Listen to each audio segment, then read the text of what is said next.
Welcome to DEEKSHA, Concept-Based Digital Learning. I am Dr.D.Keerthi Devi, Degree Lecturer in Chemistry in TSWREIS. Hello all. Students, we all know that we require oxygen for the respiration process. We consume a lot of oxygen every minute for this process. And in current situation, there is a high demand for oxygen supply in our society. You can see in this image that oxygen is stored in a tank and it is carried through a vehicle. In the same way, in our body system also, there are molecules which can store oxygen and which can transport the oxygen. Now you all might have guessed what my topic is. Yes, I am talking about hemoglobin and myoglobin. So learning outcomes of today's lecture is, we will learn about the structure of porphyrin, structure of metalloporphyrin, structure and functions of myoglobin, structure and function of hemoglobin, oxygen transport, globin chain and structure and its role, and important concept that is coagulability and voltage. But before going to the structure and functions of hemoglobin, I would like to stress upon one of its important constituents, that is porphyrin. Structure of porphyrin. So the structure of porphyrin, it is a macrocyclic structure with the conjugative double bonds. So in this image, you see 1, 2, 3, 4. There are 4 pyrophores which are attached to a methylene bridge, and these four pyrophores are in one cyclic structure. So various groups are attached to this perimeter of porphyrin, leading to different structures. So different porphyrins vary in the nature of side chains that are attached to each of the pyrophores. One important porphyrin structure, that is protoporphyrin 9, that contains vinyl, methyl and propionate rings, which is important metalloporphyrin present in human beings. So I want to show you some important biological active compounds which are consisting of porphyrins. They are hemoglobin, myoglobin, cytochrome, catalase, peroxidase, tryptophan, pyruvate. Now let us learn about the structure of metalloporphyrin. What is metalloporphyrin? It is nothing but porphyrin in combination with metal forms a metalloporphyrin complex. This porphyrin can donate two of its protons or it can access two of its protons. But when it donates two protons and combines with the dipositive metal ion, then it will form a metalloporphyrin structure leading out two hydrogen ions. The same thing you can see in this equation, where porphyrin is releasing its two proteins and combined with the metal dipositive metal ion to form a metalloporphyrin. And here in this equation, M is the metal. So porphyrin ring has a cavity in the center, which can easily fix the first transition elements. Students, you might have remembered the periodic table, and in that periodic table, in the center you have a ring of elements. In the first series, the size of the metal ions, which can be easily accommodated into this porphyrin cavity. So the order of stability of the porphyrin complex is with the +2 ions is given by Irving-William order. And if you see in this order, here the copper +2 is having the greatest stability or greater affinity towards the porphyrin structure. So it will exactly having the stability in the center of the porphyrin structure. And you can also see elements like nickel, cobalt, iron, manganese and zinc. Here a few examples of metalloporphyrins are displayed here, and you see different metal ions are found in different compounds. For example, magnesium is present in chlorophyll, which is important for the green plants for the photosynthesis, and copper, which is present in hemocyanin, it is the oxygen carrier in the crustacean, and cobalt, which is present as a cyanocobalamin, which is nothing but vitamin B12. And finally, iron, which is most important in human beings, that is most prevalent metalloporphyrin present in heme. Now let us learn what is heme. Heme is a large iron binding protein which is synthesized in most of the tissues mainly in liver and bone marrow. Heme consists of iron with +2 oxidation state and a protoporphyrin 9 group in this structure. In this porphyrin ring, methyl, phenyl, propionic acids are the substrates of side chains present in it. So, heme in combination with the globin part will form a hemoglobin, which is a respiratory pigment in the human being. Now here in this table, you can see the different oxygen binding pigments in biological system. So we can see 4 different oxygen binding pigments that are hemoglobin, myoglobin, hemerythrin and hemosin. We will study about some of the parameters here.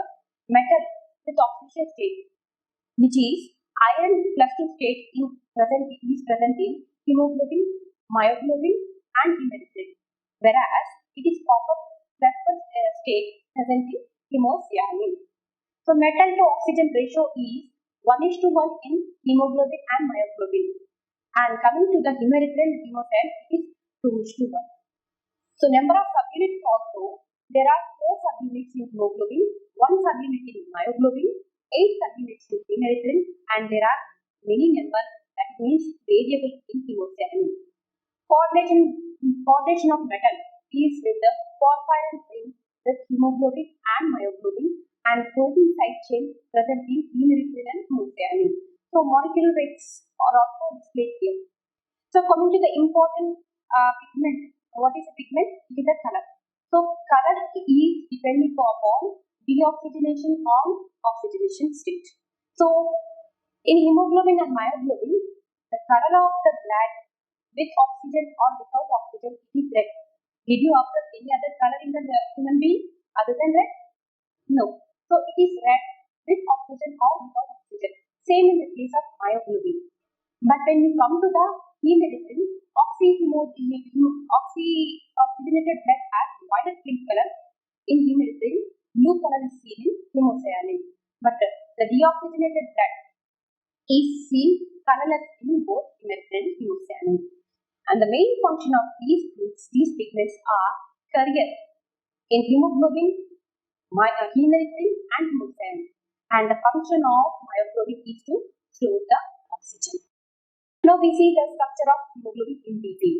You can see a red color of blood is due to the presence of hemoglobin, which is protein, and it consists of iron, phosphate complex also. So each hemoglobin consists of 4 subunits, 2 alpha and 2 beta. You can see alpha 1, alpha 2, beta 1 and beta 2 in the structure. The alpha unit consists of 141 amino acids and beta unit consists of 146 amino acids. Each subunit consists of a globin part and heme part. You can see the heme part is displayed in this image. It is showing the porphyrin structure and iron is present in the center of the cavity. Now this 4 subunits bound in such a manner to make a molecular spherical structure. And the molecular weight of this hemoglobin is 65,000 atoms. Now to understand in detail the structure of oxyheme in detail, you can see this image. Iron is present in hemoglobin, which is with the +2 oxidation state, and it is connected to, so 4 irons are in the planar structure, and 5th and 6th ligand are plane perpendicular to this structure.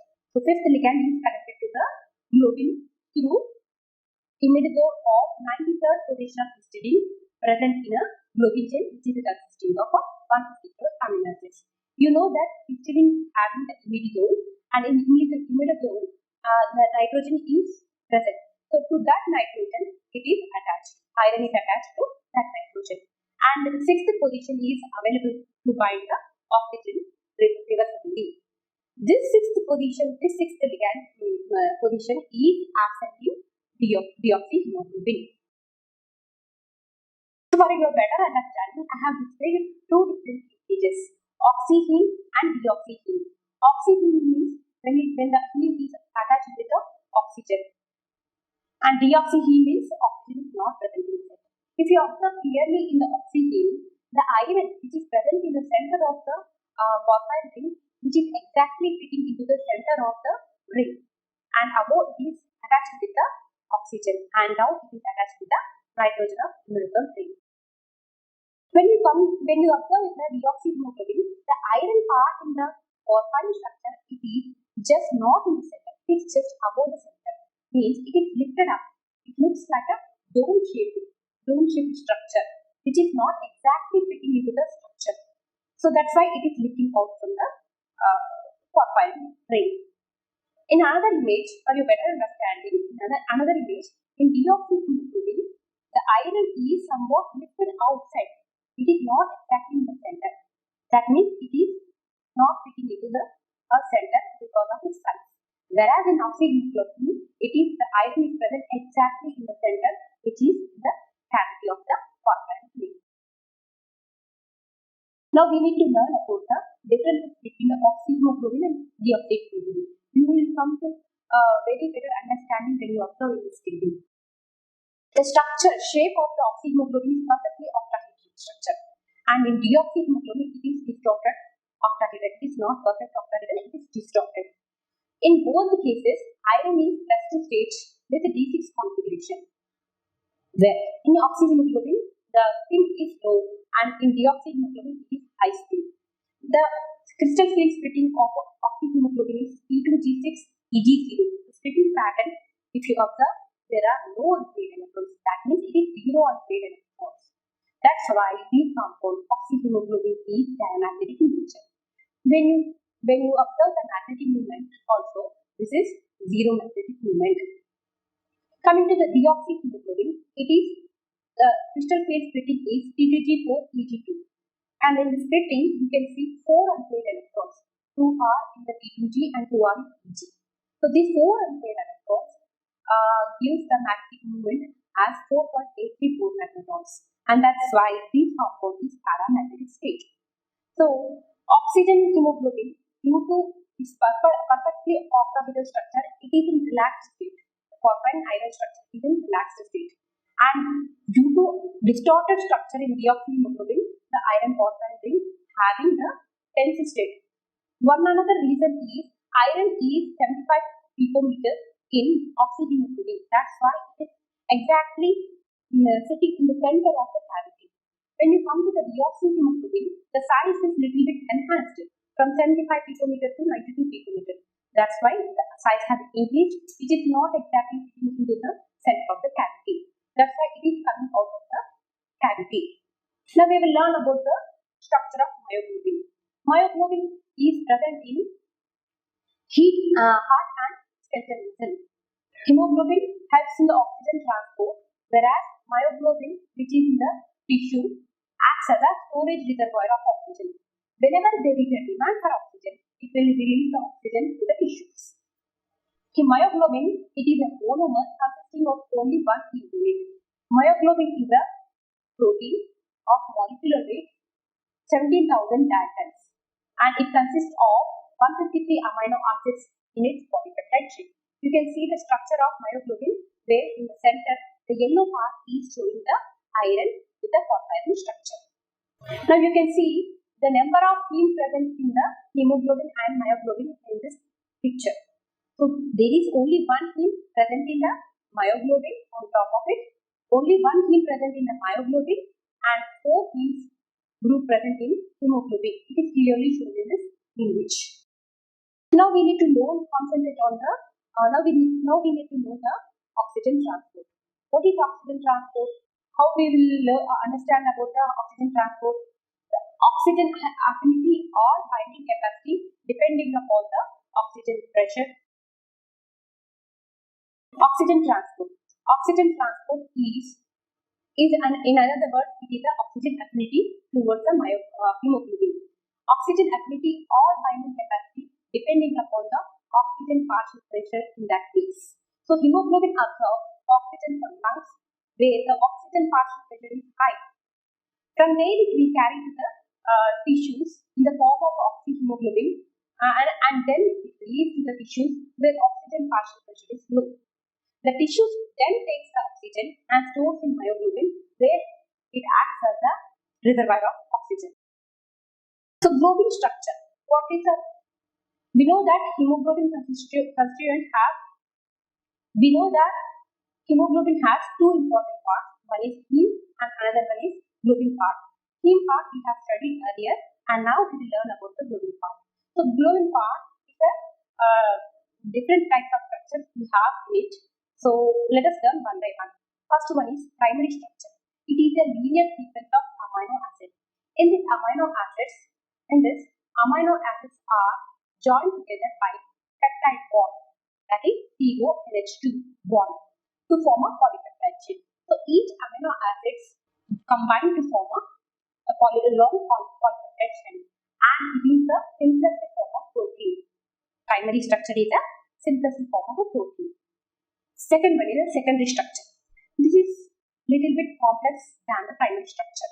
There are two types of secondary structures. First one is alpha helix, which looks like a spiral chain, and they are most common in secondary structures. And second one is beta sheets. It's like a beta sheets, and these alpha and beta are formed due to the formation of hydrogen bond in between the amino acids of the structure. Next one is third one is tertiary structure. Tertiary structure is nothing but arrangement of protein in a 3D manner. In this structure, apart from hydrogen bonds, you will find disulfide bonds, hydrophobic interactions are also found in this. Quaternary structure. In this type, tertiary structure further interact with the oxygen protein structure to form dimers, trimers, tetramers. On the whole, it will look like a complex multi-folded protein subunits. And one such example you can see in the hemoglobin. Hemoglobin has a quaternary structure. So we have learned what is the different types of globin chain. Now we need to learn the role of globin chain. What is the exact role of globin chain in the hemoglobin? The globin chain is a polypeptide chain consisting of amino acids. It contains different types of structures as we discussed earlier. The globin chain has two main functions. First one is it will prevent the interaction of any two heme subunits and thus avoid the formation of oxygen-rigid complex between two metal ions. So it will prevent the interaction between any two heme subunits, and thus it avoids the oxygen-rigid complex between any two metal ions. And second one, it will in the presence of water, heme iron with +2 oxidation state get oxidized to iron +3. This is nothing but we call it as a hematic structure. When the iron +2 is oxidized to iron +3, it is forming the hematic structure. This hematic structure does not help in the transporting of oxygen, but that is not happening in our body. Our body is respiring and we are taking in oxygen. And because of the presence of globin chain around the heme part, globin prevents the water to reach the heme by creating hydrophobic environment. So without globin chain, we cannot respire. So that is the role of globin chain. Now we will see the important effects and that are observed in hemoglobin, that are cooperativity and both. Cooperativity. You know that hemoglobin is a tetramer consisting of two alpha units and two beta units. There is a cooperativity in absorbing the oxygen by one unit with other. The binding of one oxygen to hemoglobin facilitates the binding of other oxygen to the molecule. This is known as cooperativity binding, and it is responsible for the sigmoidal oxygen dissociation curve. In this, you can see the different reactions. Monohemoglobin. So first oxygen is binding to the hemoglobin, forming a mono-oxygenated hemoglobin. And second one, this mono-oxygenated blood helps the second oxygen to bind with the second heme part, and which helps the third oxygen to bind with the third heme, and ultimately the fourth oxygen will bind with the fourth heme. It occurs step by step. The first oxygen will bind to first heme, second oxygen bind second heme, third oxygen bind third heme, and fourth oxygen bind fourth heme.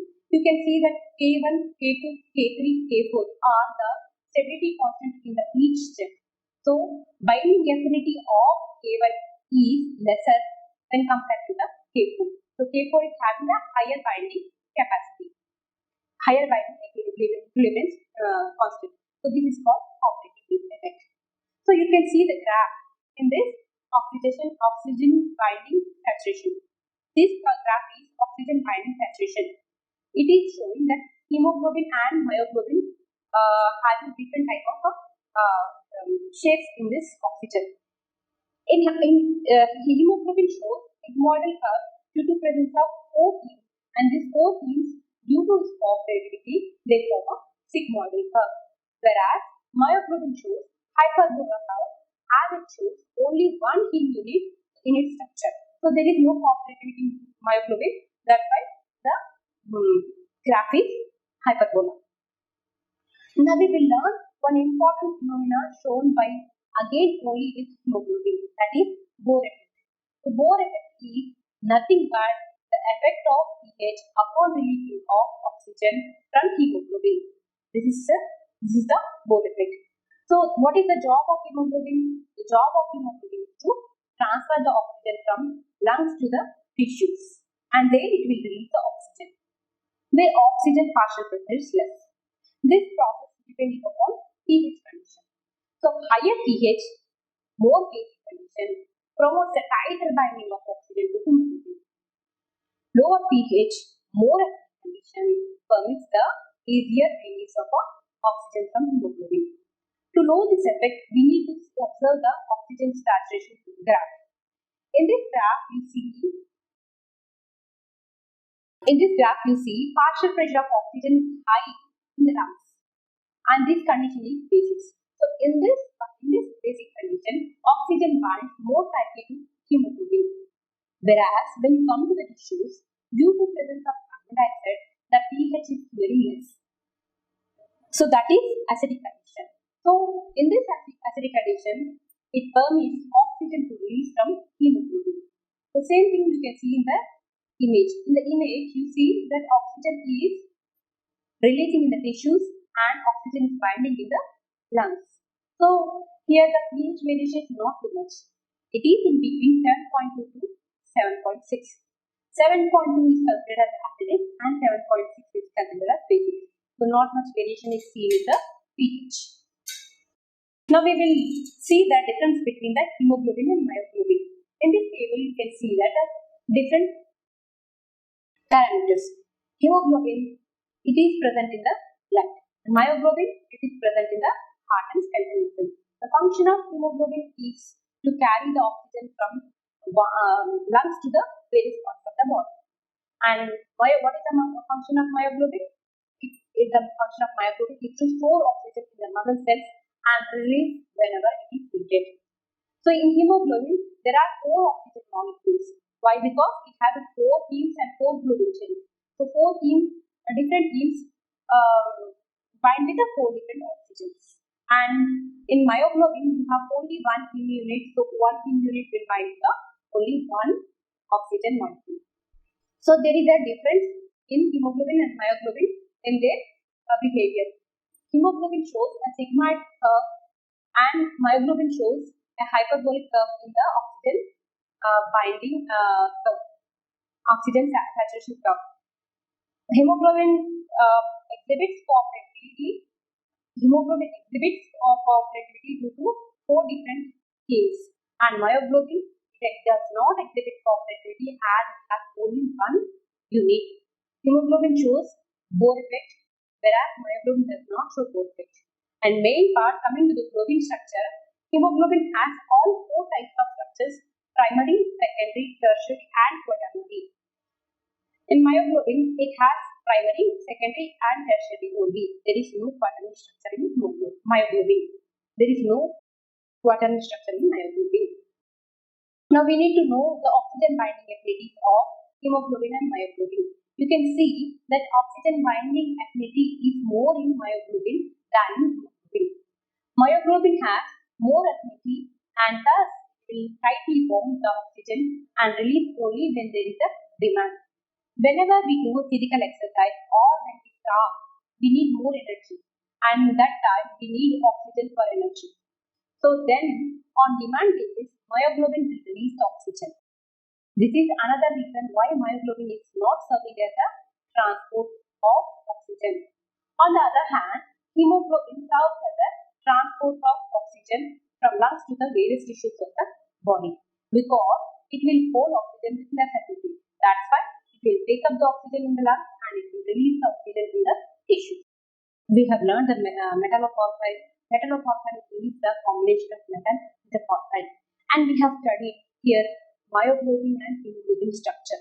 So we have learned the myoglobin and hemoglobin structure in detail, their coordination types, their binding abilities we have learned. And in myoglobin, we have only one heme part, and in hemoglobin, it is a tetramer, you have a 4 heme parts. So you have seen a lot of difference between the myoglobin and the hemoglobin. You have already also learned the globin part, how it is helping for the respiration and how it is avoiding the formation of matting structure, and thus it is creating a hydrophobic environment, and with the help of globin chain only we can easily taking the oxygen and giving out of the carbon dioxide. And in the last we have studied two different phenomena, that is cooperativity and Bohr effect. So in the last we have seen cooperativity and Bohr effect. So cooperativity is binding of first oxygen to the first heme will enhance the activity to second oxygen to bind with second heme, and further it will enhance the third oxygen to bind with the third heme, and finally ultimately the fourth oxygen is getting bind with the help of these binding effects. Fourth oxygen is binding with the fourth heme. So this is cooperativity, and this is seen only in the hemoglobin because of its 4 heme structures. And myoglobin, whereas it is not seen with the cooperativity because it is having only one unit. And in the last we have seen Bohr effect. Bohr effect is depending upon the pH, the oxygen binding ability is seen. So in lungs you see very acidic nature. There you in the lungs you see basic nature. There oxygen binding is high, and when you go to the tissues, the oxygen binding ability is less. That's why it will release the oxygen to the tissues. And that's what we have learned about the cooperativity and Bohr effect. Hope you all like these topics. Thank you.